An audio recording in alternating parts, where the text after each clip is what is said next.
central midfielders, one of the most valuable traits to have was being able to carry the ball and progress it through dribbles. If you have the best model in the world, that means essentially nothing if you're unable to translate it and communicate these insights to someone. If you're going to present to a sporting director, it needs to be fast and hard hitting quite soon. So you almost have to anticipate the secondary questions that will come off what you present.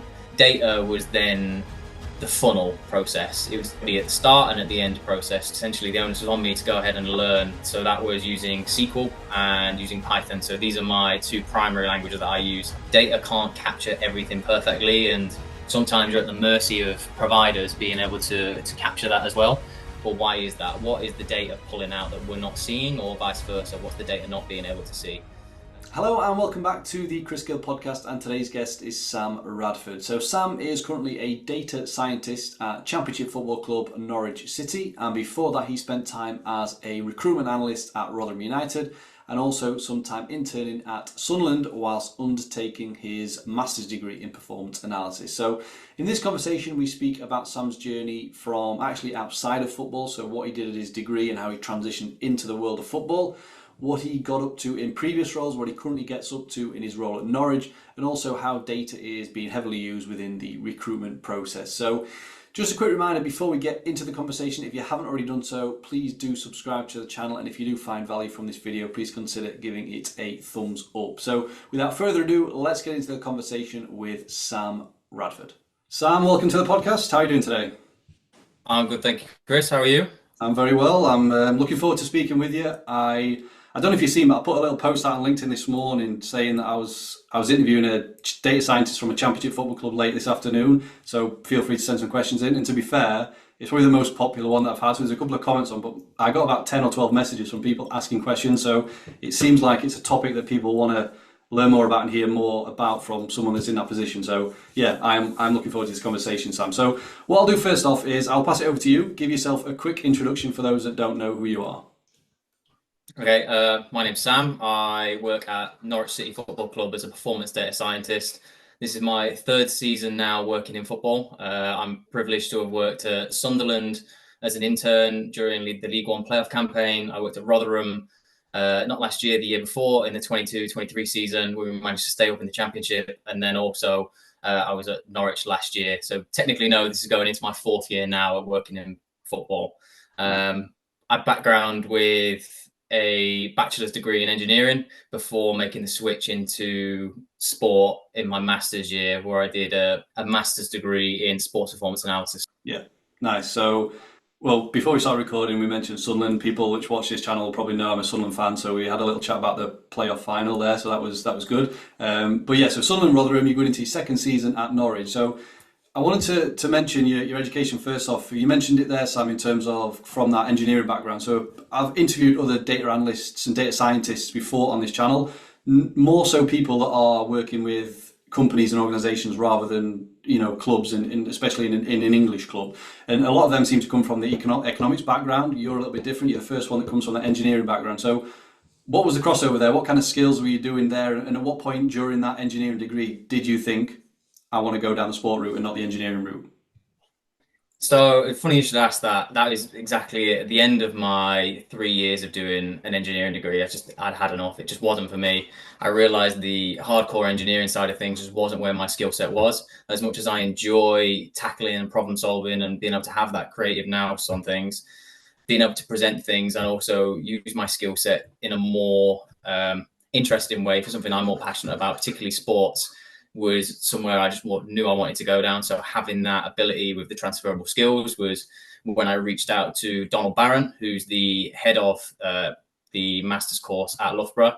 Had a conversation with him and we had a couple of chats and learning my skill set and knowing my background. We then sort of realized that data science was probably the role for me to go down. It wasn't until I actually had that conversation that I knew that was even a possibility. So had I not reached out to Donald and had that initial conversation, I would probably still be looking or even in an engineering role at this point. Yeah, that's interesting because obviously Donald was at Norwich back when he was an analyst, wasn't it? So it's kind of quite weird how it's worked out. So in terms of that degree then, Sam, how much of that was, so the degree was it applied, what was it, performance analysis? Because I want to ask how much of that was kind of what would be seen as video analysis or performance analysis to the actual data analysis? What was the kind of split there? Yeah, so the cohort was exactly that. It was predominantly just all performance analysts. Mm. There was a few people that were doing other disciplines in there as well, but there was only two of us on the whole cohort that was data science orientated, and we both placement or interned at Sunderland for the season. Mm. So we become really good friends. But out of the 28, there was just the two of us that was doing data science. So a lot of what we learned throughout the course was how we can use PA software and tools, but similarly, we were coming into it from the perspective of how can we, as people with mathematics backgrounds and data backgrounds, consider the workflows of others and how can we help streamline that process? So can we influence and say, okay, we know these players or this team's going to operate in a certain way. Can we provide them a platform to go away straight away and look at this video stuff rather than digging through and finding these pieces? Can we provide them that straight away so we can make their workflows a lot more efficient for them? Yeah, because it does link to a question submitted from a viewer, Sam, that it's a good time to ask it now. So they did ask what it kind of takes to make that transition from being from traditional like performance analysis to data analysis. I know you kind of, it's not as though you'd spent a couple of years as a performance analyst, but you kind of were involved with the rest of the cohort, were probably more from that background. So to answer that question, what would you say in terms of if there's people watching that are traditionally more performance analysts, but they have a bit of a knack for data, what would you say? Can you give any advice on making that transition to be more specialized in the data side rather than the other side? Yeah, so keeping on the theme of that, the course that I did on my master's degree, sorry, Hmm. there was a lot that was intertwined with that. That was using very like small pieces of data, so whether that be Tableau, and then just being able to visualize small pieces through a bar chart or pies or anything like that, that would just help guide that process and become more entwined with the PA piece. A lot of those now, particularly I work with, are quite good at presenting these things as well. So having a little bit of data integration in their own workflow, not from just me providing it, but also them being able to go and do it. As far as providing a platform for people to go on and develop, I think it's definitely something you have to go and seek out and want to do, whether that be using something like a BI tool, so a Tableau or a Power BI, whatever the club has at their disposal, or using a software like Python or R. It's just making those small steps. It doesn't have to be revolutionary, but they can just give you that little bit extra that reinforces your argument. Yeah, yeah, definitely. Yeah, and that you mentioned Python and R there. That was actually another question that someone submitted. So, do you use both of them at the current role at Norwich, Sam? Is there one that you favour, one that you use for certain things, and another for another? Yeah, so to tie everything in as well to my own experience with my internship, I started out my internship not knowing Python at all. I had a little bit of experience with Python, and that was through my engineering degree, but it wasn't any hardcore skill set. I'd used it a couple of times and done Hello World. That was probably about my lot. Hmm. Um, but then at my internship, it was on me. Essentially, the onus was on me to go ahead and learn. So that was using SQL and using Python. So these are my two primary languages that I use. I can understand R. I've never used it. The syntax is a bit of the same, but I think as far as deploying actual workflows and modeling and such, Python is a lot more scalable. R is very much, from my experience, it's a bit more of a education piece. So it's used throughout a lot in math degrees, that sort of thing. And there is a lot of people that still use it in industry. But as far as my preference, I tend towards Python just because I have no hands-on experience with R. Yeah. Okay, that's interesting. So when you said there when you started, you were no expert in Python. So what was your kind of plan to get upskilled on that? What were you doing? Were you watching videos online? Like, was it a go-to resource that you found useful? It was a trial by fire. The two people that looked after me, so James Young and Akil Shah, both of them were quite hard on me. They weren't. They were very good to me, but there was a lot of onus on me to go ahead and teach myself. Same with my fellow intern. Hmm. Um, so we used a lot of tools, whether that be going online, using Stack Overflow. Our main source that we found really helpful was Data Camp. So Yeah. that's a paid subscription, but it has so much content where it covers everything from Python, R, SQL, Power BI, any coding or visualization software or tool that you can think of. It will have a course that will give you a leg up or a starting point to really kick on and develop yourself. Supplement that with just hands-on, being forced in a sense to learn and push yourself to be able to produce things that either people in the academy can use, people in performance analysis can use, or even to help recruitment. Like we had to figure out in a sense. So I think all of those together just sort of made this cocktail of you have to develop.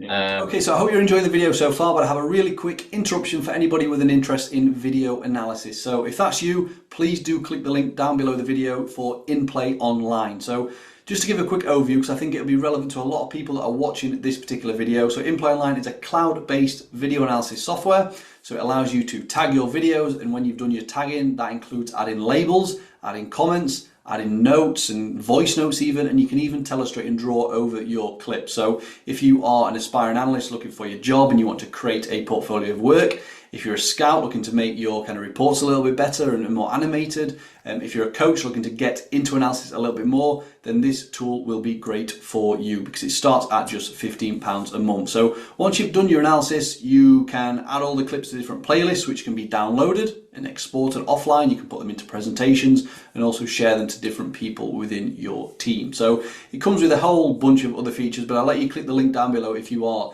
interested. As I say, packages start at just £15 a month, so it's a very affordable solution if you are looking for something to help with your video analysis. So that's it for the interruption. Let's get back to the video. Yeah, that's good. Did you have a any sort of blog or anything? It seems like that was the thing back in the day in terms of that's how a lot of people that are in roles also started, but I don't know, I couldn't find anything from you. So were you doing that? Did that cross your mind to do? No, the only thing I had is from way before any of this, and this was before I even knew that performance analysis or data science, data analysis in football was a big thing. I only really found out about this on the back end of COVID. That was when I had my big surge and made that leap and decision that engineering isn't for me. So back in the day, I used to make Monte Carlo simulations essentially to try predict the betting odds. So we would look at betting odds and we'd have our own simulation and essentially check, okay, we think that Manchester City have a 80% chance to beat Burnley, for instance, but the betting markets have it only at 70. Okay, well, we think they're good odds then, so we'll take them. So ours is always trying to beat the bookies rather than anything else. I no longer can do that, so that's well been stopped now. But that was the only thing I did. But as far as having like an online presence or stuff before, no, I never did. I think it's definitely the best way to almost present a portfolio for yourself. That's how I think it should be treated, and that this is something that personally I did, but in other forms. So I didn't have anything for this role as far as like things I've worked on in recruitment, but I'd shown modeling experience when I presented for my internship at Sunderland, and then how I moved into Rotherham. I think just having that digital portfolio that speaks for itself is so powerful, particularly in this day and age. Yeah, 100%. Yeah, no, definitely. I want to ask you a bit more on your actual dissertation thesis thing for your masters. Again, casting your mind back, it's probably a couple of years ago, and I know you might not remember everything about it, Sam, but I'm just on your LinkedIn profile, and there's just a few things I'll just read out here. So it says the project aimed to highlight detailed position-specific frameworks that can aid in the identification of undervalued assets in the transfer market and form part of the existing process, providing valuable insights for football clubs. So firstly, can you just expand a little bit more on what you actually did, Sam, on that project, if you can remember? Yeah, so my thesis was essentially looking at creating a predicted transfer value for a player. My idea is, or thought within this, is that positions have differing aspects that are more important to them. So this will probably be reflected in their valuation, whether that be a midfielder, you want them to be more defensively sound, or a forward, goal scoring is more important. I thought these features would likely be highlighted in their transfer fees. So my model that I developed 5 separate ones, which for the different positional cohorts. I excluded goalkeepers for the ease of this, just because that's a very difficult thing to capture in and of itself. But I did fullbacks, defenders, midfielders, wingers, and forwards, and you can get into the granularities of that even further. But there were some interesting findings within that. So central midfielders, one of the most valuable traits to have was being able to carry the ball and progress it through dribbles. So carrying distance came out very high.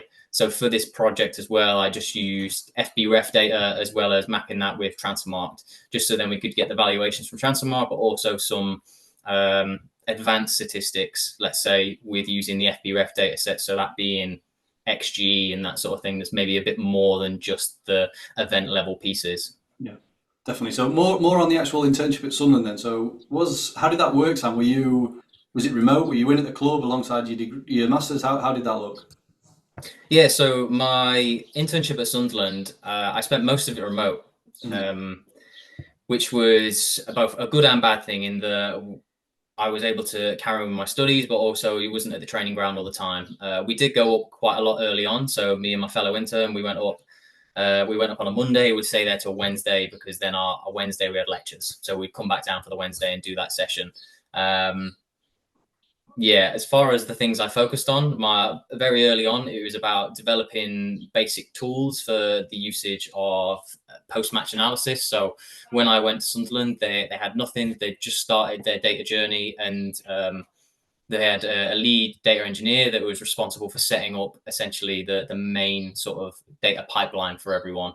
Mm. It was then our responsibility to take this and then produce anything. We were sort of given a lot of free reign as to what we can produce, as they had nothing to begin with. So it was, how can we provide value to the PAs that are there and help just either guide their process and look in pre-match sense, or also just review what's gone on in a post-match analysis. Yeah, interesting. So we'll move on to Rotherham actually, because that was then your first. That was after you finished uni, so that's your first full-time job. Is that correct? Yeah. Yeah, perfect. So that was recruitment analyst as well. So again, people that have watched the videos will probably know I spent time as a recruitment analyst, so I've done that role. Not really much on the data side, which I'm sure you probably kind of implemented. But I'm just curious to ask you a little bit more about what you did at Rotherham, because and this is obviously no disrespect to Rotherham, but they're a smaller club with a smaller budget were they in the Championship then? I know Yeah. they're in the Championship, so one of the smallest budgets in the league. So it seems very kind of progressive that they are, using people like yourself in terms of with that data knowledge. So just a little bit more on how you've slotted into that recruitment department slash analysis department, really, Sam, if you can. Yeah, so I joined Rotherham in the 22-23 season, so they just came up from League One then. My main focus was on the identification of players. So one of the main things I came in with was looking at the reports that had been done on players, and the primary focus was obviously domestic, Yeah, just because, as you mentioned there, it's a smaller budget. It's a lot easier to scout in those regions, but similarly, there was a lot of opportunities maybe afar that we were missing out on. So it was my project in a sense, or responsibility, to broaden the scope of players that we're able to assess, but also understand would they fit and are they can we get them in a sense. So the main purpose of that is, unless we started throwing more people at the problem, we'd have to just get more scouts, and that, as you mentioned, it's not really feasible for things with budget coming into consideration. So data was then the funnel process. It was be at the start and at the end process to, can we ID players through data? So between us, we all sat down, we had conversations around what positional profiles we wanted to put together. So what features are most important for us in a fullback? So we all sat around, we sat with the head coach. What things made up a Rotherham fullback? What are the non-negotiables and what are the things that we would like? But also, we're not that bothered if we can't get these things. mm. And then it was about putting together dossiers and also that deep dive later on in the process. It was also my responsibility as well to revamp the reporting process. So can we align the data pieces with also what the scouts are assessing? Yeah, So we have that alignment throughout. So the data and also the scouting reports, we can check both of them. It's a fact checking piece as well. So yeah, if we're saying on data, this player performs really highly on press resistance, for instance, and then we've had 4 or 5 scouts watch them, and then there's a completely different or contrasting opinion. Well, why is that? What is the data pulling out that we're not seeing, or vice versa? What's the data not being able to see? So it's marrying up those subjective insights with also the tangible insights the data can provide you. yeah. So you said you mentioned the head coach, and you said we sat down. So who would that have been? Who was involved in that kind of, other than you and the head coach? Was that a conversation you had with scouts? Were there any other recruitment analysts there, or other analysts that were part of that, Sam? So the department I worked in at the time was me, head of recruitment, and then 2 other positional scouts. So there was us 4, and then there was the manager and assistant manager in the room at the time. And it was, as I say, just discussing those processes or profiles that we wanted to put together. What is the most important aspects for the Rotherham centre forward, but also then tying that into the game model of what they wanted to see. Yeah. Yeah, I think the profiling is very important. And one thing I think people may not consider too much when, at least when they're starting out, like the importance of actually, knowing what you've already got in your squad. Like you don't want to get someone in this, if you're going to block the path of a promising, under 18s player. So it's very good to understand exactly what you have and, like you said, exactly what you actually want in a fullback or a attacking midfielder or whatever. So yeah, that's really interesting stuff. So you were there for a full season then, Sam, and then you moved to Norwich, which is where you're currently at now. So I just want to ask you about that kind of process of getting the job at Norwich, like in terms of that interview process, because with people that are watching this that would maybe want to learn more of how that went. So are you able to say if was there a task involved? Like how did that kind of whole job process go for you to get that? Yeah, so it was exactly that. There was a task involved, and that was a very data science specific piece. So something I hadn't done throughout the last year whilst I was at Rotherham, but I knew it was within my remit to do Mm. such a thing. So it was about piecing things together and showing the process of how you would get from A to B. So my task that I had was a play evaluation model. So it was essentially my thesis. So it Yeah. was quite ideal in that sense of how it all came together, but it was around a similar sort of piece, but not the same. It was looking at, okay, how can we in a year's time say this player has either increased or decreased in value based on their statistics? So how can we either increase their value if not, but also understanding where the pitfalls might be. Yeah. So was that task done like, because I remember this is going back a long time, but when I had an interview probably 12, 15 years ago, I'm not going to say which club it was, but they sprung a task on me literally there and then, and I didn't have a clue that I was going to be doing it. Was it one of them jobs, or was it a case of this is it, prep for this before the interview, or was it thrown at you at the interview? No, so I got a nice long window to get a good run up at it. Sorry, so I had, I want to say, a week to 10 days to be able to Ah, piece okay. something together. Yeah. So So I came in ready, presentation on point, yeah, transitions and the lot, all ready to wow. yeah. Um, And it obviously but no, worked. yeah, yeah. Well, yeah. I'm very happy that I got the role. I love it with Yeah. my current role, and I work with some great people. So I guess to touch on that with the people that I work with, our department is there's four of us currently, along with a head of department and a data engineer. Yeah. So in total, the department's six. There's two data scientists, there's two data analysts, the data engineer, and head of data or football analytics. Sorry. Yeah, okay. Because I mean, just from the outside, I think many people involved in sports analysis will probably kind of resonate at Norwich to be a club with a strong analysis department. It has been for many years. Like they've always been seen to be one of the stronger ones, especially kind of in the Championship and obviously and the Prem as well, when they seem to go up and down a lot. So in terms of because it was quite a big move, so you're moving quite. You're not from down there, right? Where are you from originally? No, I'm You from don't sound like you're Lincolnshire from. originally. Oh, okay. So, No, so it's a big move yeah. down there, big club. You're moving down, you're moving away. So, and you're going into, like I said, a quite a good department that's got a lot of probably other skilled people in there. So it's a good move for you. So, just linked on to the whole kind of interview and the task kind of thing. One of the questions that somebody did submit, Sam, was which skills are required to become a data scientist within a club? What skills do you say you would have? And I feel like I'm interviewing you for a job here, but what skills would you have to be successful in that data science role? Um, I think to begin with, it comes from understanding the content of what you're actually modeling. What is the outcome that you want? There needs to be an aspect of industry knowledge that you're able to translate. That's one of the big things, I think, is you need to be able to understand the pieces that you're not only piecing together, but be able to present them to people in a way that's digestible. I could have the best model in the world, but if I'm unable to communicate that to someone, then it's worthless. So there's the hard skills fundamentally is being able to take a problem and dissect it into chunks. So the key thing is what is your outcome that you need, how the data sources that you have available, and how do you process that and get to the desired result.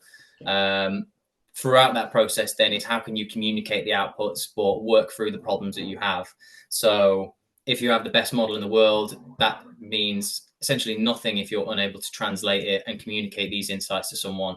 Yeah, So there's a lot of soft skills that come with that, and I think that's one of the key things is being able to present your insights to someone in that digestible manner, because then you can actually drive impact, but also influence decisions, not so that you're twisting someone's arm, but help give people the information to make the required decisions. So being able to provide to key stakeholders, whether that be PA or a sporting director or the recruitment department. Yeah, so because that leads on to another question that was down, Sam, in terms of differentiating between those different stakeholders. So are you presenting to them different people, like, and how would you differ how you present it to, maybe a director of football, to a performance analyst or a chairman or something? How would that look different for you?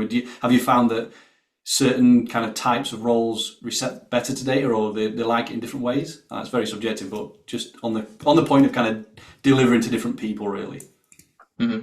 I think on the point of everyone's got their own temperance to data, and I think it's important to understand how much or how little data someone can take in at one given a certain time frame. I think there's also a lot of misconceptions about data and what it can and can't tell you. So data can give you a lot of insight, but also it'll miss some nuanced things that are very much subjective, and it's all about keeping buy-in, I think, as far as your communication. So ensuring that you're not going to someone with something that's incomplete in a sense, and they can pick holes in.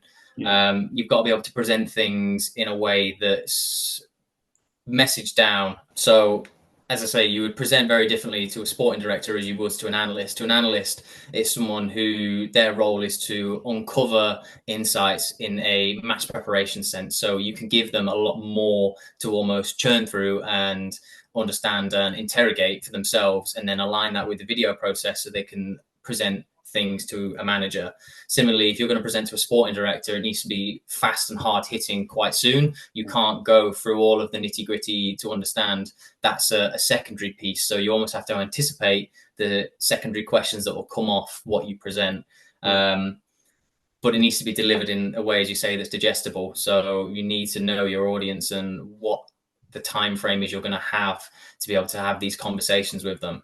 Yeah, definitely. And in terms of your kind of role, would you say you're predominantly recruitment based, in terms of the majority of the stuff you're doing is around recruitment, I would presume?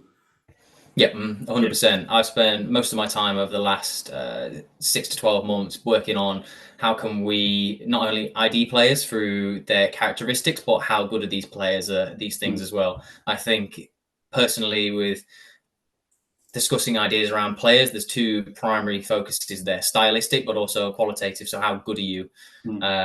And that's something that we've tried to do throughout, is how can we separate the two, or is there always going to be some sort of alignment between them on some sort of level? Yeah. So when it's recruitment, because obviously there's kind of two sides to that, in terms of the player's performance, but also then the financial side. Do you ever get involved in kind of assessing the squad from a kind of financial point of view, in terms of like how much wages you projected to spend over this? How much is that anything to do with your role, or is that somebody else?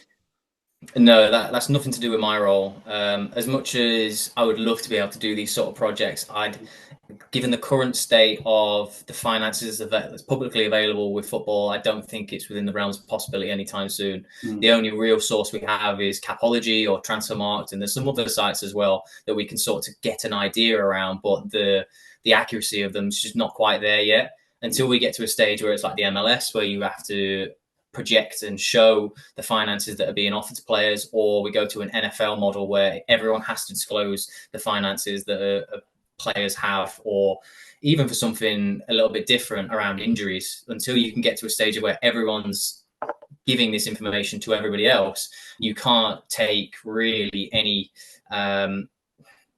great outputs with them. There's a lot of cleaning process that has to go through, and also a lot of it's within nuances around, this player might have these bonuses. Okay, that's not been considered in this, so how can we actually factor this into our analysis? So no, I'm currently not involved in anything like that.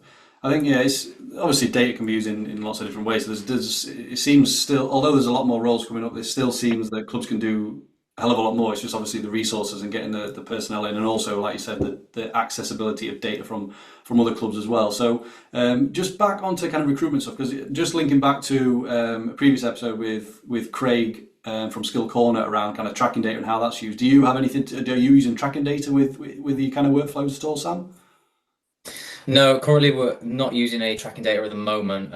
It's very much in the pipeline, but we do utilize skill corner stuff. So we do use a lot of their physical stuff mainly, but their off-ball runs, Mm. their ability under pressure. I mean, you'll have got a lot of this from Craig, but Yeah. their product is great and gives a lot of insight into things that are more nuanced and, as I say, the game intelligent aspect side of things. So the runs that players are making, how are they able to generate space, or do teammates find them? These things can be used to really ID players in a completely different perspective from just regular technical data that's available from events suppliers. So, um, Yeah, yeah. I'll link that down below for anyone that's interested in seeing that. It's quite an interesting one where it kind of goes into how it's used in recruitment. So yeah, that's down below if anyone wants to see that. So you touched upon it earlier, Sam, in terms of the other people. Just can you just say that again in terms of who else? You said there's two data scientists. What yep.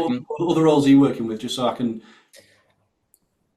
Yeah, so there's me and another data scientist. So there's two of us. There's then two data analysts, a data engineer, and then a head of department.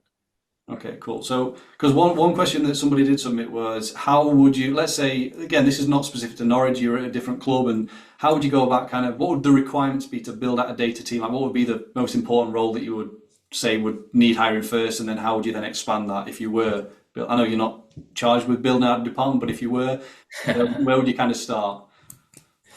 I think it's a very difficult question because it's almost a chicken before the egg sort of thing. You want to have the infrastructure right so that you can drive insights most effectively. So, logical sense, you would go with a data engineer. However, the reality of things is you need to provide value on some level straight away.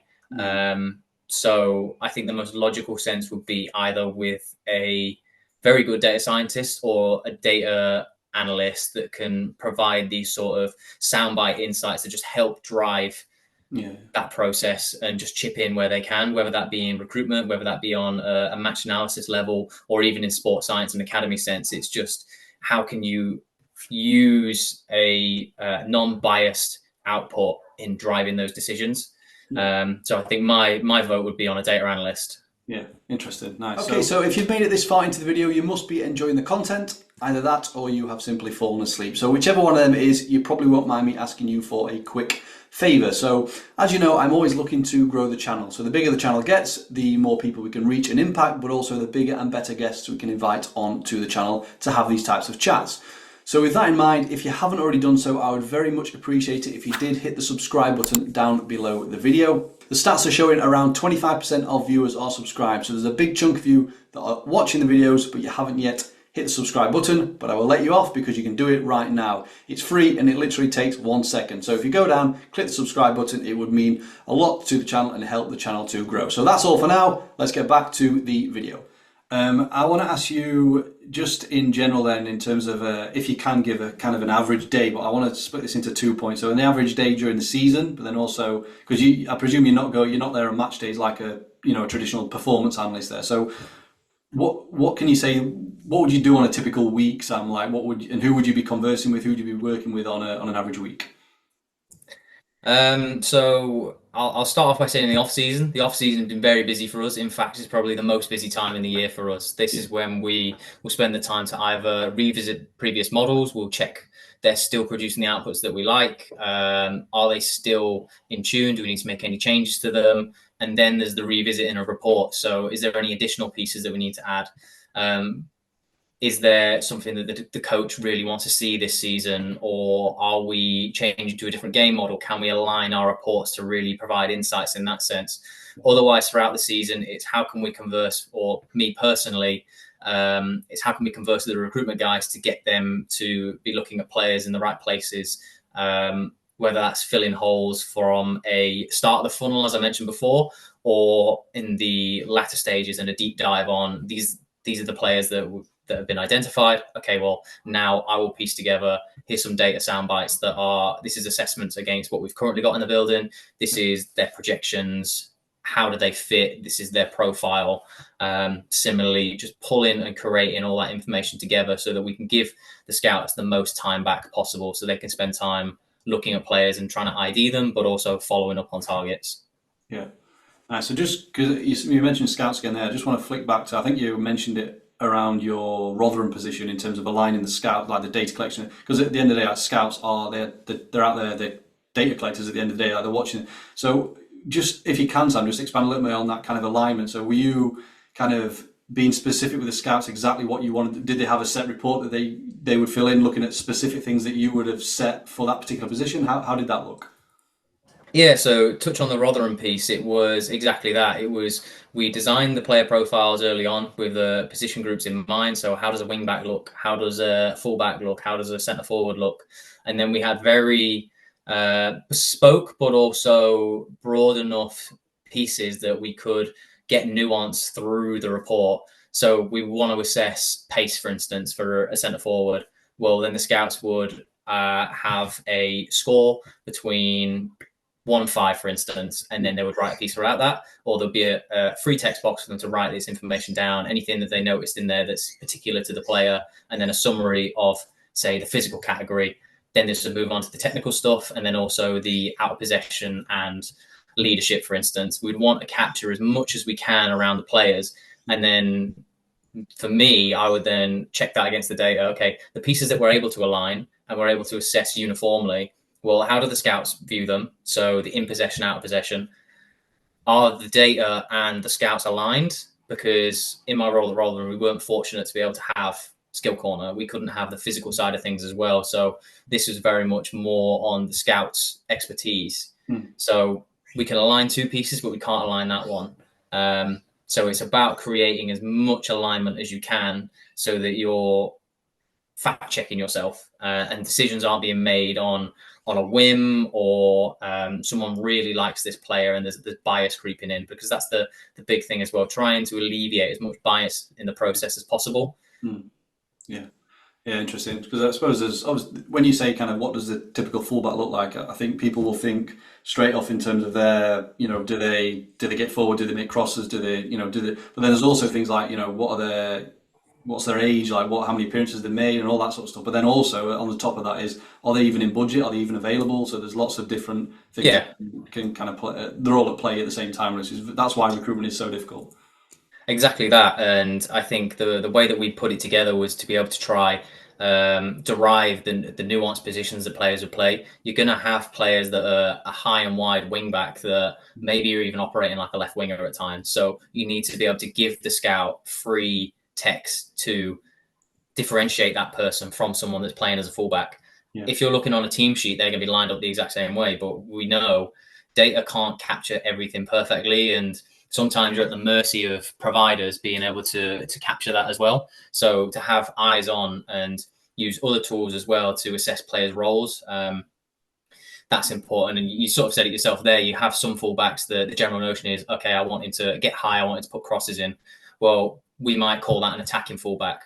Yeah. We might also have another fullback profile that's an inverted fullback. We want someone who's comfortable in possession. We've now got a defensive one. We've now also got a balanced one, someone who can get forward and get back. So you can start to associate these attributes to players. So you might say someone like Luke Shaw is a balanced fullback, can do a bit of everything. Whereas you can then say someone else like a Kyle Walker is more of a stopper. That's where he excels. So you can start to derive these nuances and use that in your scouting process, but also the data to really bring the two together.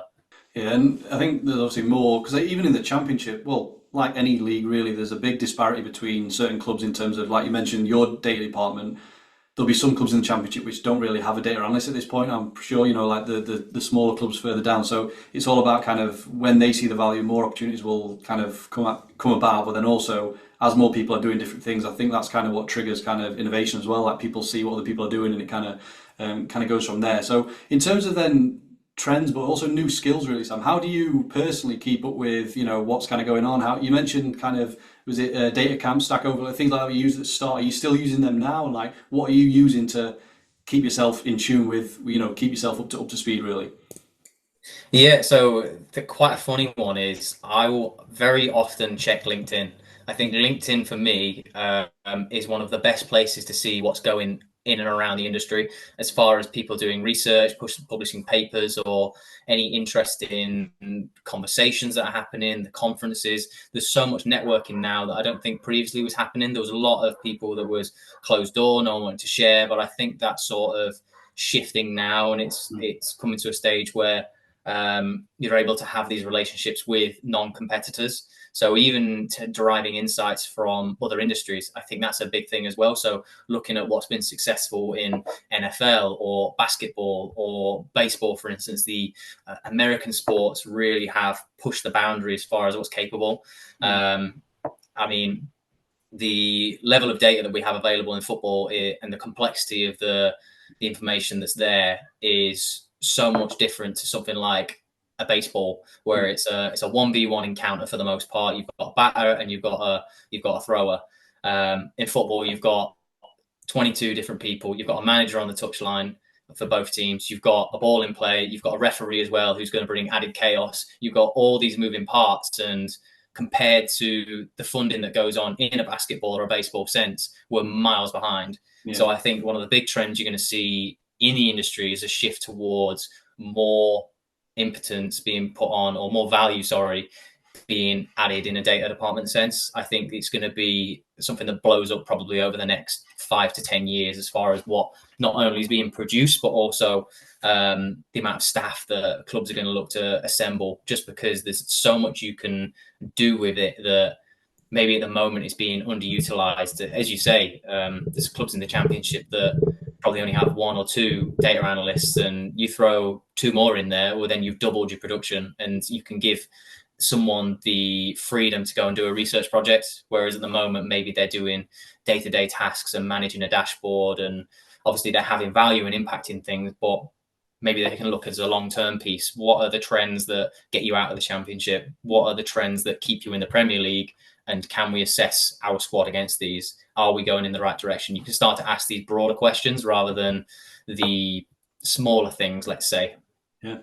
No, I agree with that. That's really interesting. I think one thing that somebody did ask, but I also wanted to ask you myself, Sam, was, for somebody that's maybe watching this that's involved, they might be, volunteering the time, but at a club that's much lower down, so they don't have access to all the data that you have access to in a club such as Norwich or, other clubs. So what would you say to someone in that position where they don't have that data? Is there any kind of quick wins, like where they can get started, where they can actually do things themselves without relying on these big data providers? I think it's being specific. That's the big thing, is understanding what you're trying to assess. So obviously it's easier said than done, but there needs to be a conversation with key stakeholders, particularly coaches, coaching staff, head of recruitment. What are they trying to do? So let's keep on the topic of player profiles. What key profile does the manager see in their squad that is missing? What key profile is the head of recruitment looking for, but can't quite put their finger on? Sit down together and assess, okay, in a centre forward, we want someone that's making dynamic runs in behind. We want someone that's coming short, for instance, that's able to hold up the ball, bring people into play. Okay, now let's work backwards. What metrics can we derive that help pull this sort of player out? Is it passes in the final third that are then going backwards into midfield? From a centre forward sense, as you could likely assume, these are going to be link up play, these sort of things. Can you derive out simple things that can point you in the right direction? So it's about being specific, and I think it's just pulling out those key pieces that really align with the process that you want to do. Yeah, I think that's very important actually, Sam, which is probably goes missed by a lot of people that are starting out, where they kind of want to do all these fancy things that they see other people do, but like that might not be what the club wants. Just if you ask the people, the manager, the head of recruitment, quite often they might just tell you something that you weren't even thinking about, and you think, well, actually, I can do that. Like, I've got the skills to be able to impact that, rather than me doing this what I think they want when they don't actually want it. So yeah, I think having that conversation and trying to understand specifically how you can benefit them with your skills, definitely that is an important thing. So perfect. So what I always ask everyone, Sam, is I don't know if you're a reader or anything, but do you have any recommendations of any books, any podcasts? It doesn't have to be sports analysis, anything that you want to give a shout to you think other people might enjoy too. Well, I'm going to be quite cheesy here. I enjoy listening to your piece. This podcast for me always has really interesting guests. So I've really enjoyed some of the recent guests, as well as the older episodes that you've had on. Similarly, I think for a lot of nice pieces to understand how data can be utilized on a very simple but very practical and useful level is looking at some of the stuff that TIFO do, or The Athletic. The Athletic's a great resource. Otherwise, it's trawling Twitter. Twitter usually has either some of the best or similarly some of the worst visualizations I've ever seen. So you can take away some great pieces of things like that looks brilliant. Let me try explore that, or oh, that's a great idea, but I'm not going to present it like that. You can sort of see what you like and what you don't like, and maybe what would work for you. As far as books, don't have any. Sorry. Not a reader. No, that's fine. No, that's totally fine. Not ever. I mean, I didn't. Just to make it clear, I didn't tell you to say that you enjoy this podcast. So for those that maybe think that, so yeah, I appreciate that. And some of the earlier guests are probably very, very cringe to look back at. You know, it's been a while since I started, so we're still trying to improve every time. So I appreciate that, Sam. So thanks very much. So I mean, that's everything that I wanted to ask you about, Sam. Is there anything else you want to give a shout out to? Anything you want to bring up before we wrap it up? No, nothing from me. Just really appreciate you having me on. Thank you. This has been a lot of fun, even just to reflect in some parts. But this has been really interesting, and I hope this is interesting and useful to people. Nice. Yeah, likewise. Very much appreciate your time, Sam. I will let you get off, and yeah, thanks again, and I'm sure we'll catch up soon.